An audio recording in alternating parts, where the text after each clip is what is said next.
Hey there, everybody. Welcome to week 4. We are going to be talking this week about chapter 4 in your primary text, and we'll be looking at work adjustment theory.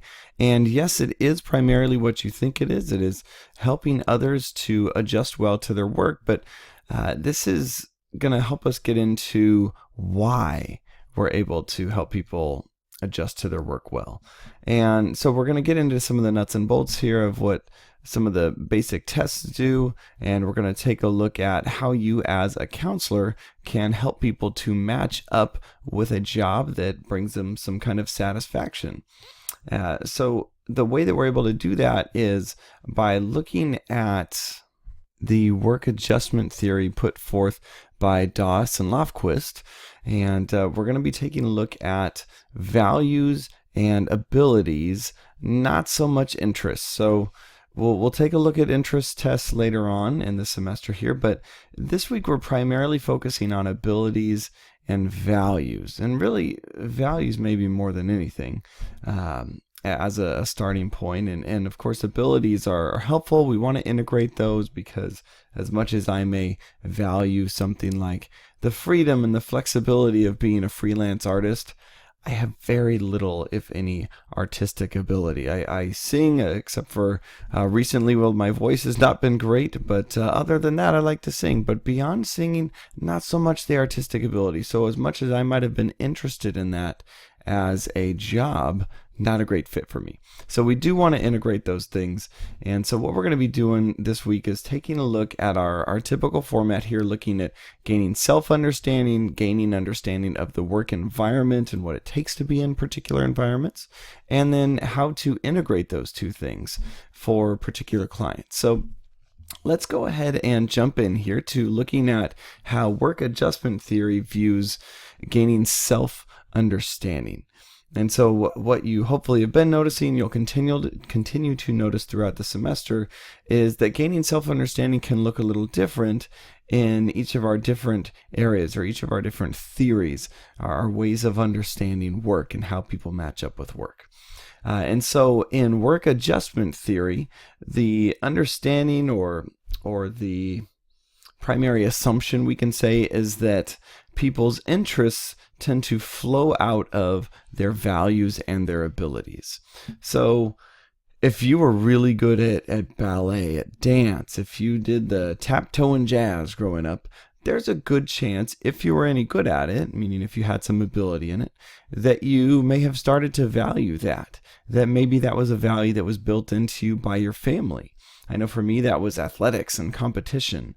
I didn't really have the dance. I just went to a wedding with my wife this weekend, and I can confirm I still don't have the dancing ability. Hips and brain do not go well together. So let's say you were into dance, unlike me, and your family valued that. They put you into dance from an early age, and you had some skill in it, and you developed that over time. There's a good chance that you would personally develop an interest in it out of those family values for dance and your personal ability that you developed in that. So when we talk about values here, we're going to get more specific than this. We're going to break down values into several categories. And when we talk about abilities, we're actually breaking it down into these several categories that you see here. So if we're talking dance, spatial ability would definitely be up there. Hand-eye coordination would probably also fit pretty well into that category. And if you're thinking something like maybe general learning, that's more of an IQ score that you're looking at there. Not officially an IQ score because this is not an IQ test that we'll be looking at, but that's kind of the general idea. So we've got lots of different types of abilities or aptitudes as we're looking at the GATB, the General Aptitude Test Battery. We'll see that pop up a few times throughout this chapter. But that's what we're looking at with abilities, is breaking it down into more categories and then values. So we've got several values that we'll be taking a look at here in this chapter. So let me go ahead and move us along here. And so we'll take a look at what are some of these values. So we just saw in this first slide some of these aptitudes or abilities. So if we move ahead here to the second slide, we can see that there are several types of values or needs that people might have. And these end up getting rated on tests by importance. So the Minnesota Importance Questionnaire is something that would help a client to tell the counselor, really not themselves because they already know, but tell the counselor, what of these categories do I really value? What is most important to me? So you can see we've got a little bit more of a breakdown of each of these values here. So if you say achievement, it's saying I have these abilities and it's important to me that I be able to maximize and utilize the abilities that I have. If we're looking at something like status, if status is of high value to you, advancement within your particular field will be important to you. So you're not just going to get one job and stay in it forever. You're not going to be that factory worker who works for 25, 30 years on the same assembly line and you finish up hoping to get the gold watch, right? That is not you if status is important to you. You're going to be looking to move up to a management position and probably move to a different company where they've got an even higher ceiling, and you're going to keep pushing and pushing the envelope. So you can see that any one of these needs or values here could have a wide variety of levels that someone could be at. And so we're going to see that they're going to be rated as low or moderate or high importance. And each of these could be any of those three categories for any particular individual. And you can have half of them high, half of them low, none of them moderate, all of them moderate. It's really up to the individual and how you answer the individual test questions. So the way that this is useful for the counselor then is when we see these needs pop up, we can confirm them with the client, first of all. Does this sound appropriate? Does this sound like you? And once they confirm that, then we can start to match them up with particular careers. And so we'll get to that in a minute, how that matching up process happens. But we want the clients to convey to us, what is it that's really important about my work? Because as we see here from Doss and Lofquist, that their interests, meaning what kind of job would I be interested in, where should I actually go, is going to be derived from these values. Okay, so when we integrate their values with their abilities that they already have, whether they're naturally given, God-given, if you will, or acquired abilities, we want to see those match up, and that's where their interests are going to come from. So let's move ahead here and take a look at personality styles. So this has to do with how those things interact, how our abilities and those values we just talked about actually end up fleshing out in a work scenario. So celerity, think of acceleration here. So the CEL, think accelerate, ACCEL. So celerity has to do with the speed with which you do a task. So this can be figured out from a work sample test. It can be figured out from just asking questions about, are people fast-paced when they do their work? Are they slow and plodding? Are they methodical? Or do they just hit the gas pedal and go? So celerity has to do with the speed in which you do a task. Pace has to do with the effort spent in working. So it may not be exactly what you were thinking here. So the pace is not the speed. Celerity is the speed. Again, think accelerate. Pace, oddly, is the effort spent in working. Now the rhythm, this is the pattern of your pace and or effort. So the rhythm is when you get to doing your job, are you kind of herky-jerky about it? Do you do one task really quickly and take a break and then go really quickly into the next thing? Do you have a pattern to your work? Is it task dependent? Are you consistent? So we want to know, what is the rhythm of your work, and what do you prefer around that? And then your endurance is, how likely are you to stay working at a task? So for an employer, why would this be important? Well, we want to know, are you going to complete a job? Right? So if I give you a project, are you going to see it through to completion, or are you going to stop halfway through, or are you going to get distracted? Are you going to pick up other projects? So it's important to know how all of these come together. So really, we'd like to, ideally, probably most employers see someone who works quickly, who puts a lot of effort into their work, who has a good rhythm and is consistent in their task completion, and that they do see things through to the end. So they're not taking too much work on and maybe having to give it up or step back. All right. So that was step one, self-knowledge. So let's take a look here at step two, obtaining knowledge about the world of work. So work adjustment theory takes a look at the world of work through patterns that are related to those individual abilities and values. And the ability patterns now, as opposed to before when we were looking at them from an individual perspective and looking at how does our client stack up here in terms of abilities, when we're looking at ability patterns and in terms of knowledge of the world of work, we're looking at what do particular jobs require in terms of ability.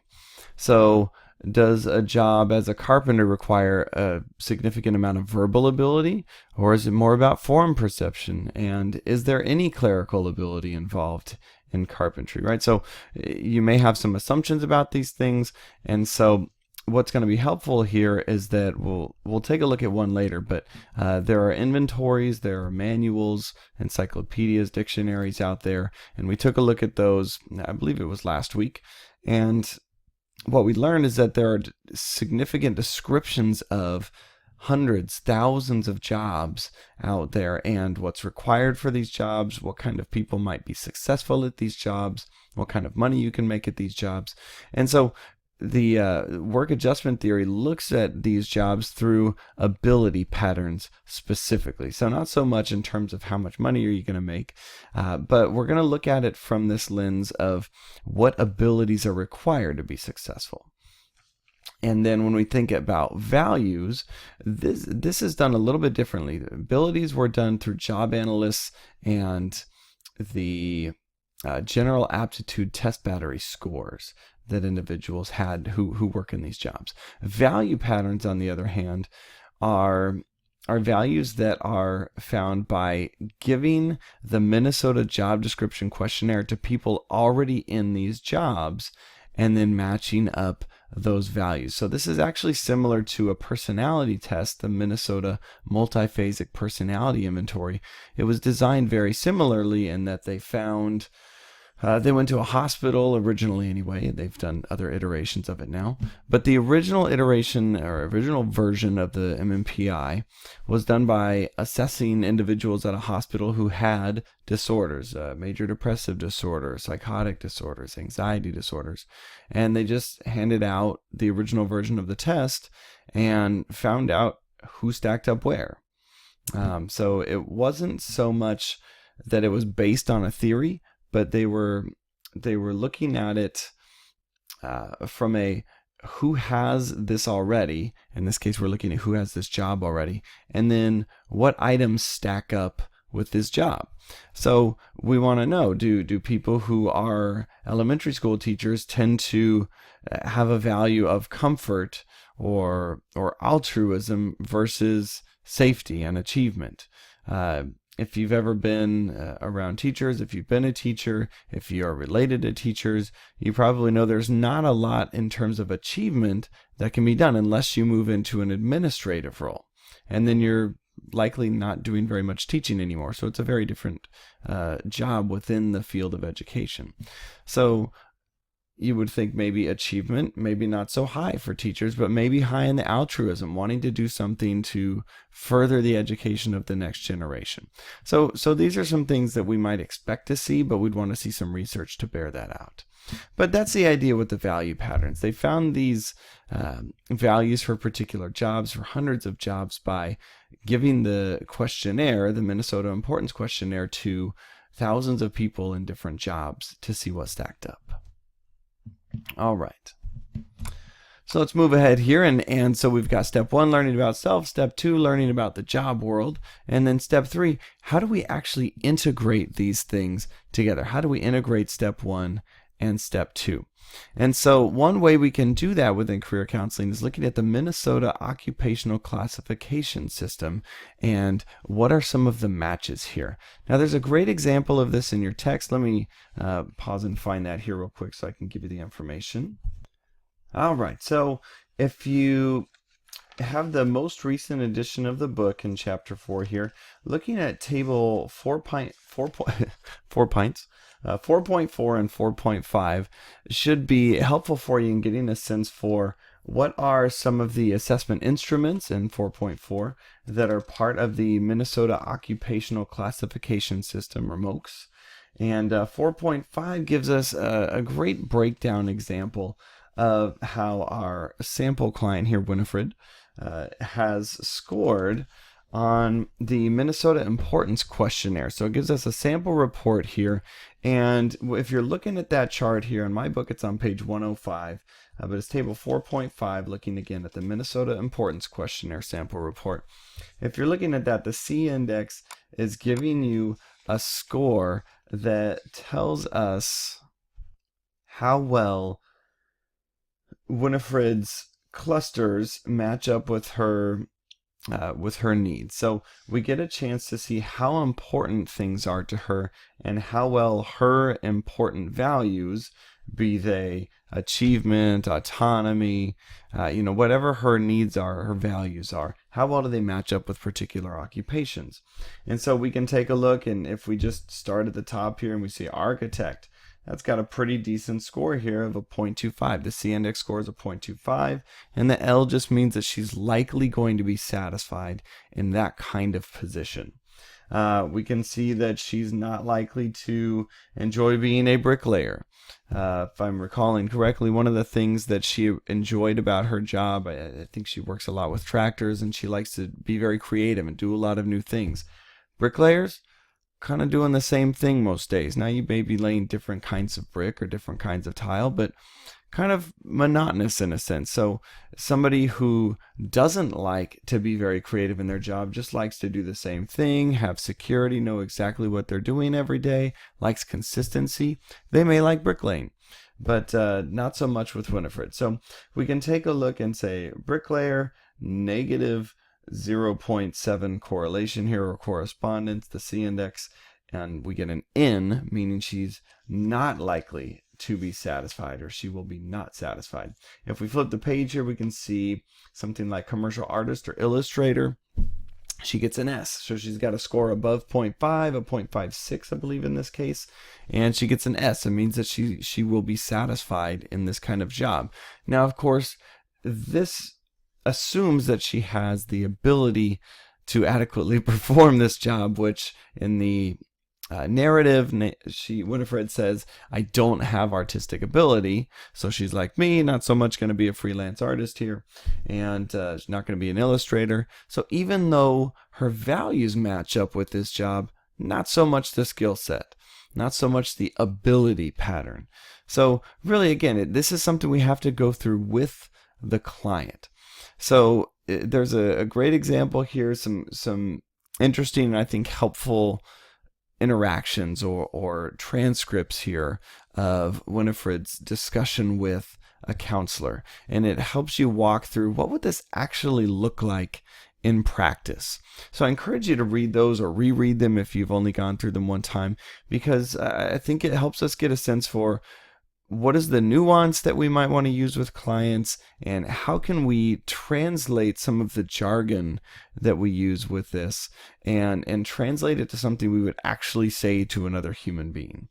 So I encourage you to check out those conversations with Winifred and get a sense for what would this look like in practice if you actually had someone sitting across from you and you were going to give them this test and then go through it, because that's what you end up doing. So if you're taking a look at the MOCS here, if we're taking a look at the Minnesota Occupational Classification System, the MOCS is going to be helpful for us because it has, let's see, what do we have here?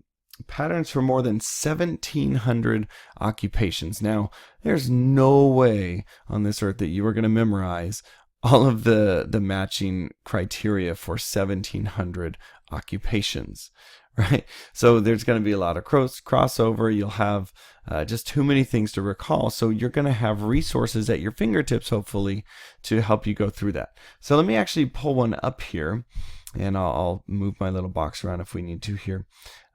Okay, so this is one of the resources referred to in your text. It's ONET Online. So it's www.onetonline.org. Great free resource here, and we can just type construction in the box. Really any job. I've gone ahead and typed construction here. We'll just search that job. We can pull up any one of these things here: bricklayers, brick masons, carpenters. I've got a friend who's a carpenter, so I was curious about this personally. So let's take a look here at what are some of the tasks or skills that are helpful for this job. So tasks, what are you going to be doing? Following safety rules, right? So this isn't just getting into what are you actually doing, it's how are you doing it? What is important to do as part of this job? So these would all be things that are part of a job description. So study specifications and blueprints, sketches, etc. Determine dimensions and materials. So you're having some independence here with your job. Measuring and marking and cutting lines on materials. So getting down to some of the fine details. So let's say if you have a really difficult time with dexterity in your fingers, this may be a difficult job for you because you have to mark very specific lines. You're going to be cutting things, obviously, shape or cut materials to specified measurements using hand tools, machines, or power saws. So let's say you don't like power saws. They're kind of scary. You had a bad incident as a teenager. You cut off part of your finger or something on your dad's table saw, and it's been scary ever since. You see that, you're thinking, maybe not so much for me. Let me go back and check out this bricklaying thing. So let's go back and check out brick masons. Let's see what they got here. By the way, it says bright outlook for this job. So mixing, do we have any power saws here? We do have power saws. Okay, so we're going to be in trouble there again because they need us to cut tile. Okay, so hopefully this gives you a sense here. Okay, even though my values may align with a job, it's helpful to check out a resource like this because I may have to do something that I'm not comfortable with or that I don't have the ability for. So a great little resource here. We're going to hop back to the PowerPoint, but just wanted you to get a chance to see that and know that this is around. Oh, why are we? I don't know what we're getting here. And just know that that's an available resource that you can use to help your clients. All right, so now that we get a sense for abilities and values, let's take a look at personality here. All right, so personality, they break down personality into several subcategories here, which we're going to take a look at on the next slide here. So the 4 core pieces of personality that Dawes thinks are important are flexibility, activeness, reactiveness, and perseverance. And these are ways that we can get a sense for, is your job going to be a good fit between you, your abilities, your values, and the actual job. So flexibility, this is referring to our ability to tolerate unpleasantness, difficult aspects of our jobs, right? So the things that we don't enjoy. So how flexible are you? They're looking at that. How can you adapt to the things you don't enjoy? Activeness, this is where you may actually try and change something. So how active you are is referring to how likely are you to try and change something maybe that you don't like, for instance. So let's say if you had a boss that you didn't like, or there was a job you were assigned, some kind of project you were assigned that you didn't appreciate, would you try and change that? Would you try and swap with someone? Would you try and change shifts or talk to that supervisor you were having a hard time with? Reactiveness, on the other hand, is how likely am I to change myself in the work environment? So if I run into something I don't enjoy, am I willing to just kind of bite the bullet and suck it up and do what needs to be done without bothering anyone, without trying to change my environment? So just how much will I react to and change myself in the environment? Perseverance, on the other hand, this has to do with how long we can tolerate bad conditions before we change our job. So if you are not very flexible, if you're not very active, and you're not willing to change yourself, then chances are good your perseverance is going to be quite low. Right? So if you're not very flexible, you're going to have a hard time tolerating things. And if you're not willing to change yourself for your job, you're probably not going to stay there very long. And if you do, you'll be really miserable, and probably so will everyone else around you. So these are qualities we'd like to see. We'd like to see highly flexible, highly active individuals in jobs. But it's nice if they have at least 1 or 2 of these, if not all of them. All right. Now, proactive, reactive, and tolerant behavior. This is a different way that we can think about how people can adapt their performance. How can they be satisfied with their jobs? And these are all part of adaptive performance, which is just one of a few variables that have to deal with satisfaction at your job. So fit, we're hoping that if we get a good fit, that the person will be satisfied with their job. So we've got adaptive performance, satisfaction with change, and then well-being while we're dealing with the change. So adaptive performance has to do with proactive behavior, which is kind of similar to what we just talked about with Dawes here. Griffin and Hesketh put forth these different pieces of fit here, or of satisfaction. So proactive has to do with the actions that an individual takes to make change in the work environment. So this would be similar to, let me flip back here for us here. So similar to the activeness that we just talked about. Reactiveness is going to be very similar to reactive behavior here with Griffin and Hesketh. And then tolerant behavior, this has to do with how we tolerate different work issues when our first pieces of proactive and reactive behavior don't work. So we've tried other things, didn't work. So that's very similar then to perseverance. And so then the second piece of this here, the second piece of Griffin and Hesketh's ideas here, is that we're wanting to know about satisfaction with change. So you try and make some change, or you're trying to tolerate things even though your attempts at change didn't work. And we not want to know, how satisfied are you with the changes that are made?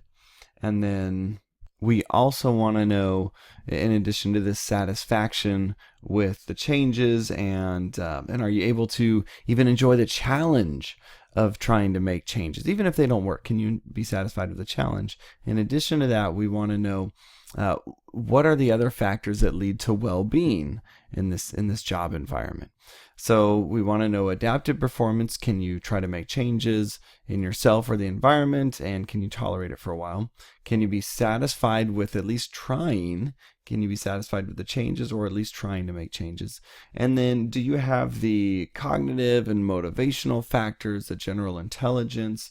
Are you able to tolerate stress, manage stress well? These are all factors that are also related to adaptation and satisfaction with the job. So a lot of personal factors here and kind of innate abilities here, but also motivational factors, kind of more personality factors that are part of the fit. So these are just a few of the instruments. We've talked about some of these. So if you're planning on doing a lot of career counseling, you'll want to spend a little more time looking into these and getting some of the actual questions and looking at these. But these are all very common questionnaires and scales that are used in work adjustment theory. So if you'd like to, you can go through the steps that Winifred went through and not actually take a test, but take a look at the various values and score them for yourself. Are these low, moderate, or high in terms of importance, and how satisfied would I be in either my current job or maybe a job that I'm interested in? And I mean, heck, you could go to that. Let me just pull it up one more time here, the website for us, the ONET Online, and you could take a look at all of the tasks and say, well, goodness, okay, so I value all of these things. How are my abilities here, right? Do I have the technology skills? Do I have the knowledge? Would I need to go back to school for something? So, and if so, would I be willing to do that? So you can take a look and kind of score these for yourself and do a rough run through of what it would look like to do career counseling with yourself. All right, guys, I hope that helps to clarify some of the basic pieces from the chapter here. Have a great week, and we'll see you next time.